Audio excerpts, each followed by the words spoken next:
طاسين.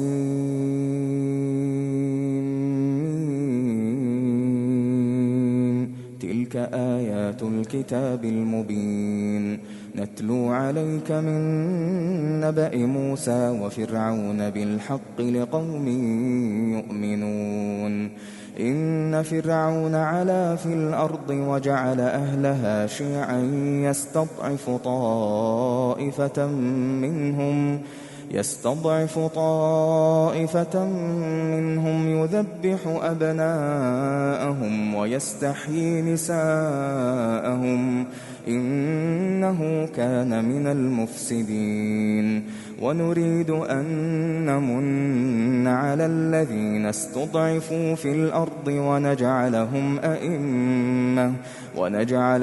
أئمة ونجعلهم الوارثين. ونمكن لهم في الأرض ونري فرعون وهامان وجنودهما منهم ما كانوا يحذرون. وأوحينا إلى أم موسى أن أرضعيه فإذا خفت عليه فألقيه في اليم ولا تخافي ولا تحزني إنا رادوه إليك وجاعلوه من المرسلين. فالتقطه آل فرعون ليكون لهم عدوا وحزنا إن فرعون وهامان وجنودهما كانوا خاطئين. وقالت امرأة فرعون قرة عين لي ولك لا تقتلوه عسى أن ينفعنا أو نتخذه ولدا وهم لا يشعرون. وأصبح فؤاد أم موسى فارغا إن كادت لتبدي به لولا أن ربطنا على قلبها لتكون من المؤمنين. وقالت لأخته قصيه فبصرت به عن جنب وهم لا يشعرون. وحرمنا عليه المراضع من قبل فقالت هل أدلكم على أهل بيت يكفلونه لكم وهم له ناصحون. فرددناه إلى أمه كي تقر عينها ولا تحزن ولتعلم أن وعد الله حق ولكن أكثرهم لا يعلمون. ولما بلغ أشده واستوى آتيناه حكما وعلما وكذلك نجزي المحسنين. ودخل المدينة على حين غفلة من أهلها فوجد فيها رجلين يقتتلان هذا من شيعته وهذا من عدوه فاستغاثه الذي من شيعته على الذي من عدوه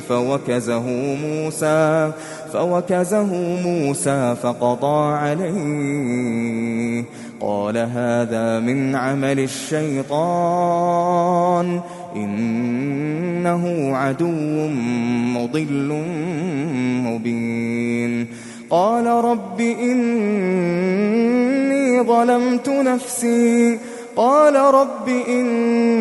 ظلمت نفسي فاغفر لي فغفر له إنه هو الغفور الرحيم. قال رب بما أنعمت علي فلن أكون ظهيرا للمجرمين. فأصبح في المدينة خائفا يترقب فإذا الذي استنصره بالأمس يستصرخه قال له موسى إنك لغوي مبين. فلما أن أراد أن يبطش بالذي هو عدو لهما قال يا موسى أتريد أن تقتلني كما قتلت نفسا بالأمس إن تريد إلا أن تكون جبارا في الأرض وما تريد أن تكون من المصلحين. وجاء رجل من أقصى المدينة يسعى قال يا موسى إن الملأ يأتمرون بك ليقتلوك فاخرج إني لك من الناصحين. فخرج منها خائفا يترقب قال رب نجني من القوم الظالمين. ولما توجه تلقاء مدين قال عسى ربي أن يهديني سواء السبيل. ولما ورد ماء مدين وجد عليه أمة من الناس يسقون ووجد من دونهم امرأتين تذودان قال ما خطبكما قالتا لا نسقي حتى يصدر الرعاء وأبونا شيخ كبير. فسقى لهما ثم تولى إلى الظل فقال رب إني لما أنزلت إلي من خير فقير. فجاءته إحداهما تمشي على استحياء قالت إن أبي يدعوك ليجزيك أجر ما سقيت لنا. فلما جاءه وقص عليه القصص قال لا تخف نجوت من القوم الظالمين. قالت إحداهما يا أبت استأجره إن خير من استأجرت القوي الأمين. قال إني أريد أن أنكحك إحدى ابنتي هاتين على أن تأجرني 8 حجج فإن أتممت 10 فمن عندك وما أريد أن أشق عليك ستجدني إن شاء الله من الصالحين. قال ذلك بيني وبينك أيما الأجلين قضيت فلا عدوان علي والله على ما نقول وكيل. فلما قضى موسى الأجل وسار بأهله آنس من جانب الطور نارا قال لأهلهم كثوا إني آنست نارا لعلي آتيكم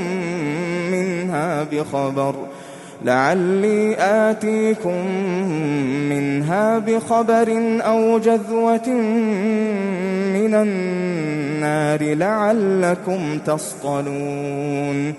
فلما أتاها نودي من شاطئ الوادي الأيمن في البقعة المباركة من الشجرة أن يا موسى إني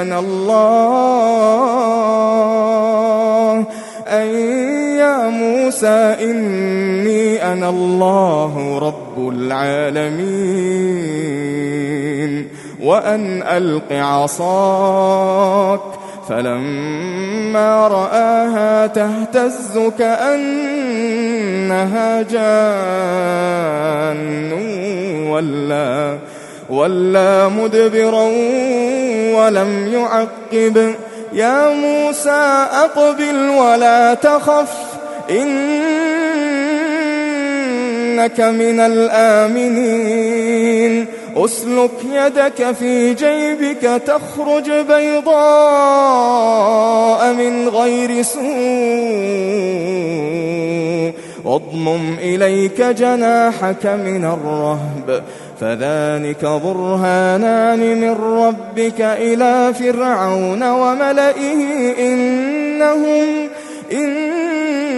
إنهم كانوا قوما فاسقين قال رب إني قتلت منهم نفسا فأخاف أن يقتلون وأخي هارون هو أفصح مني لسانا فأرسله معي يرد أن يصدقني إني أخاف أن يكذبون قال سنشد عضدك بأخيك ونجعل لكما سلطانا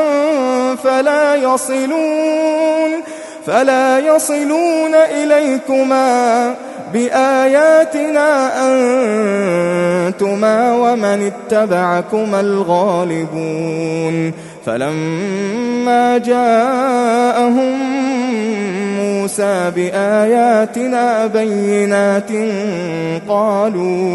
قالوا ما هذا إلا سحر مفترى وما سمعنا بهذا في آبائنا الأولين وقال موسى ربي أعلم بمن جاء بالهدى من عنده ومن تكون له عاقبة الدار إنه لا يفلح الظالمون وقال فرعون يا أيها الملأ ما علمت لكم من إله غيري فأوقد لي يا هامان على الطين فاجعل لي صرحا لعلي أطلع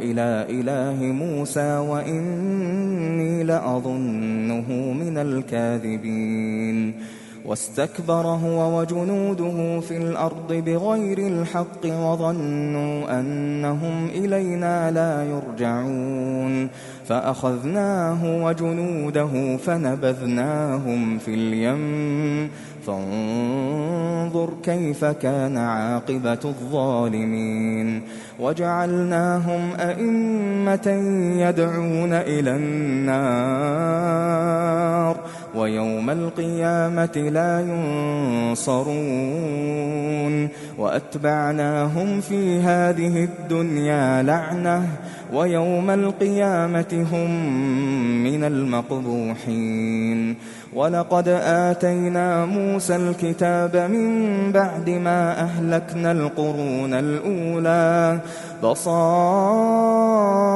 للناس وهدى ورحمة لعلهم يتذكرون وما كنت بجانب الغربي إذ قضينا إلى موسى الأمر وما كنت من الشاهدين ولكننا أنشأنا قرونا فتطاول عليهم العمر وما كنت ثاويا في أهل مدين تتلو عليهم آياتنا ولكننا كنا مرسلين وما كنت بجانب الطور إذ نادينا ولكن رحمة من ربك لتنذر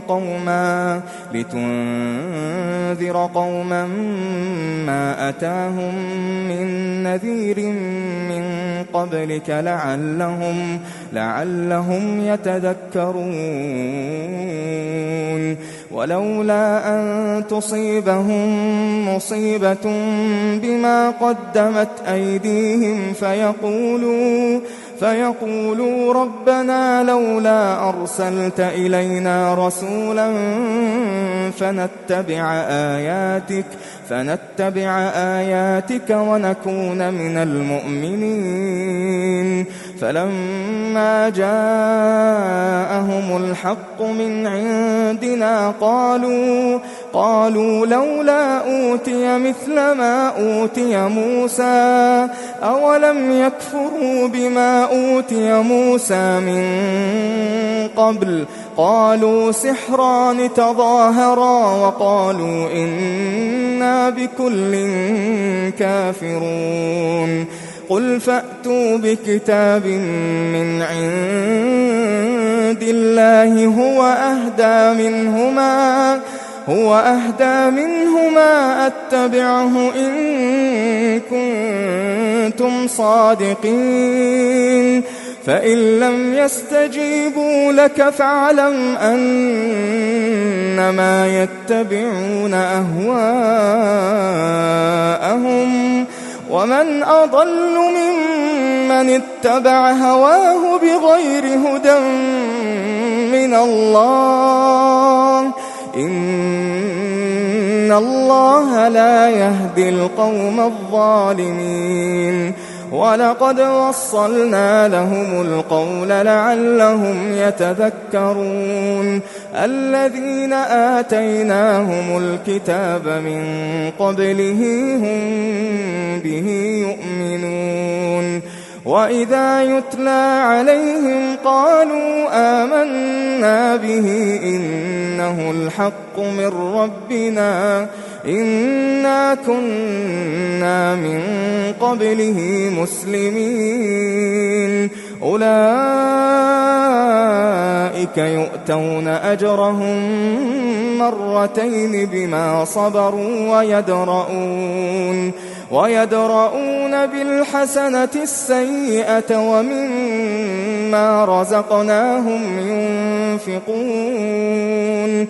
وإذا سمعوا اللغو أعرضوا عنه وقالوا لنا أعمالنا ولكم أعمالكم سلام عليكم لا نبتغي الجاهلين. إنك لا تهدي من أحببت ولكن الله يهدي من يشاء وهو أعلم بالمهتدين. وقالوا إن نتبع الهدى معك نتخطف من أرضنا أولم نمكن لهم حرما آمنا يجبى إليه ثمرات كل شيء رزقا من لدنا ولكن أكثرهم لا يعلمون. وكم أهلكنا من قرية بطرت معيشتها فتلك مساكنهم لم تسكن من بعدهم إلا قليلا وكنا نحن الوارثين. وما كان ربك مهلك القرى حتى يبعث في أمها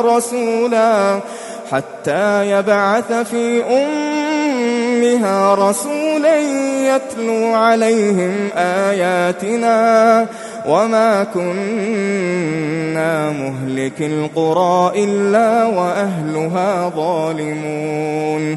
وما أوتيتم من شيء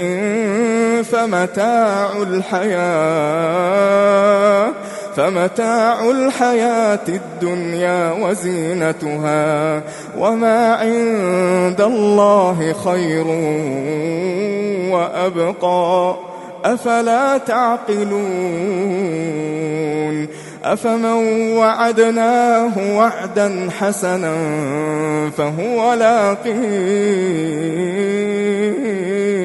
فهو لاقيه كمن متعناه متاع الحياة الدنيا ثم هو يوم القيامة من المحضرين.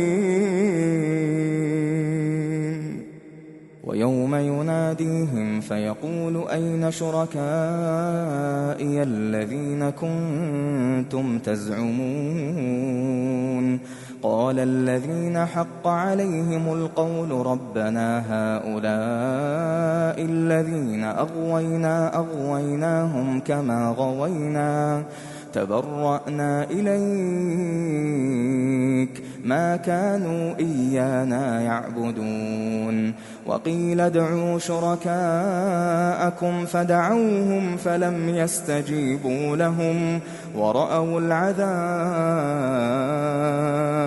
لو أنهم كانوا يهتدون ويوم يناديهم فيقول ماذا أجبتم المرسلين فعميت عليهم الأنباء يومئذ فهم لا يتساءلون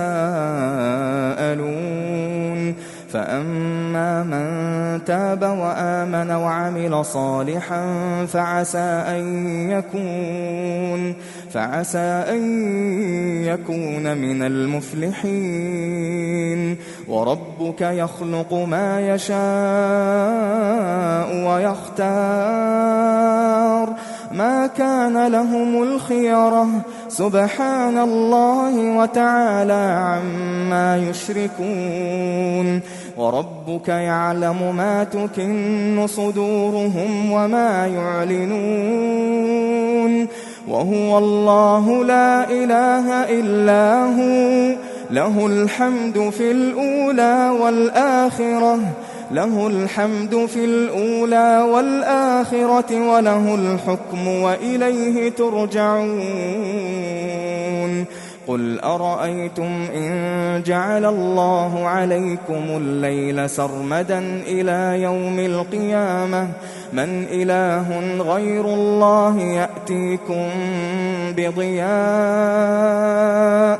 أفلا تسمعون قل أرأيتم إن جعل الله عليكم النهار سرمدا إلى يوم القيامة من إله غير الله يأتيكم بليل تسكنون فيه أفلا تبصرون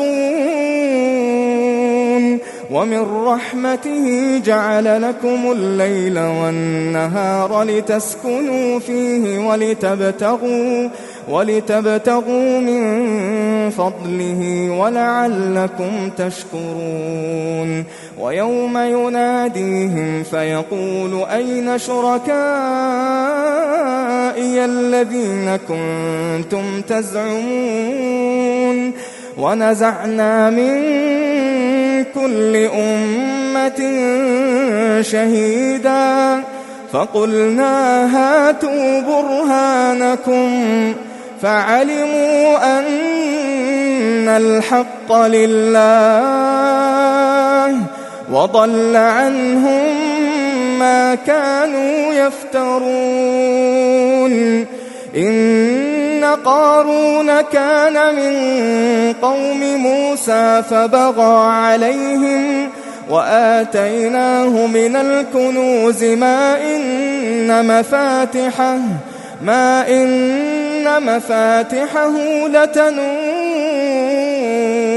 بالعصبة أولي القوة إذ قال له قومه لا تفرح إن الله لا يحب الفرحين وابتغ فيما آتاك الله الدار الآخرة ولا تنس نصيبك من الدنيا وأحسن كما أحسن الله إليك ولا تبغ الفساد في الأرض إن الله لا يحب المفسدين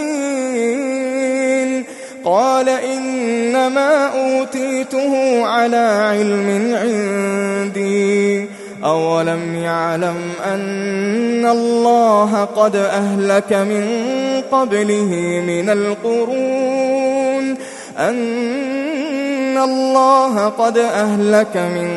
قبله من القرون من هو أشد منه قوة وأكثر جمعا ولا يسأل عن ذنوبهم المجرمون. فخرج على قومه في زينته قال الذين يريدون الحياة الدنيا يا ليت لنا مثل ما أوتي قارون إنه لذو حظ عظيم. وقال الذين أوتوا العلم ويلكم ثواب الله خير لمن آمن وعمل صالحا ولا يلقاها إلا الصابرون. فخسفنا به وبداره الأرض فما كان له من فئة ينصرونه من دون الله وما كان من المنتصرين. وأصبح الذين تمنوا مكانه بالأمس يقولون ويك أن الله يبسط الرزق لمن يشاء من عباده ويقدر لولا أمن الله علينا لخسف بنا ويكأنه لا يفلح الكافرون. تلك الدار الآخرة نجعلها للذين لا يريدون علوا في الأرض ولا فسادا والعاقبة للمتقين.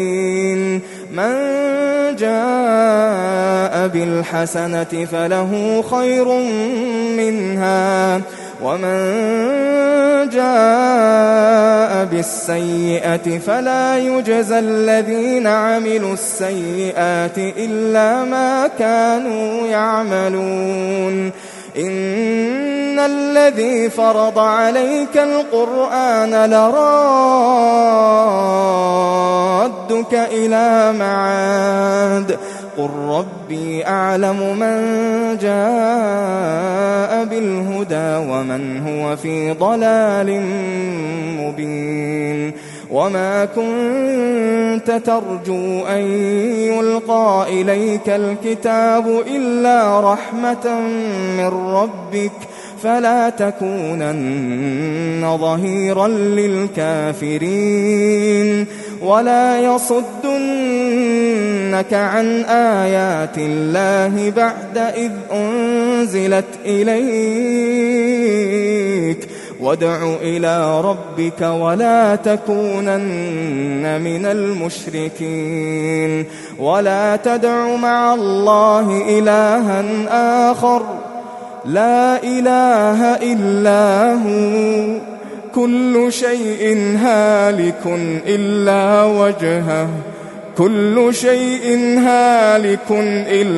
وجهه له الحكم وإليه ترجعون.